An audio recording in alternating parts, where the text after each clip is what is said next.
Selamat datang lagi di sesi pendalaman materi kita. Oke, kali ini kita langsung aja nih, kita bedah sumber-sumber yang udah Anda kumpulkan soal potensi film superhero buat pendidikan katanya. Misi kita jelas ya, menggali gimana sih film-film ini menurut analisis di materi Anda itu bisa ngasah cara pikir sama nanami nilai. Catatan Anda kan fokus ke dua hal ya, logika di balik kekuatan super sama nilai kepahlawanannya. Yuk, kita kupas. Wah, ini topik seru banget sih ya. Kayak yang udah tergambar di materi Anda, film superhero itu emang lebih dari sekedar hiburan loh. Riset Anda nunjukin cara unik gitu buat bahas ide-ide yang lumayan kompleks ya. Mulai dari logika fiksi ilmiahnya sampai soal etika. Jadi, kita fokus ke dua pilar utama dari dokumen Anda nih. Pertama, gimana logika di balik kesuperan itu. Kekuatan pengetahuan masalah solusi bisa menstimulasi otak kita. Terus yang kedua, gimana nilai-nilai kepahlawanan di dalamnya bisa jadi semacam apa ya, panduan moral gitu? Oke, kita mulai dari yang logika fiksi dulu, ya.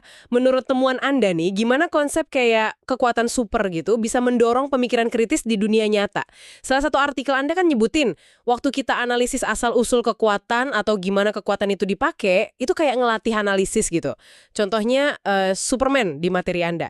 Nggak usah ribet mikirin soal partikel-partikelnya deh, tapi intinya kan logika di dalam ceritanya itu gimana dia dapat kekuatan, batasannya apa. Itu maksa kita mikir sebab akibat, walaupun di dunia hayal ya.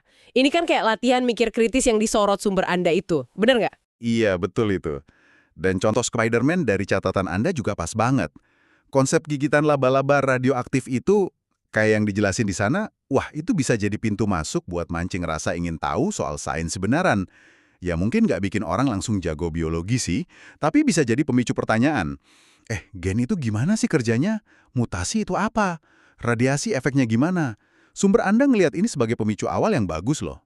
Menarik banget ya, gimana skenario fiksi malah bisa jadi jembatan ke konsep nyata. Kayak yang Anda garis bawahi di riset Anda.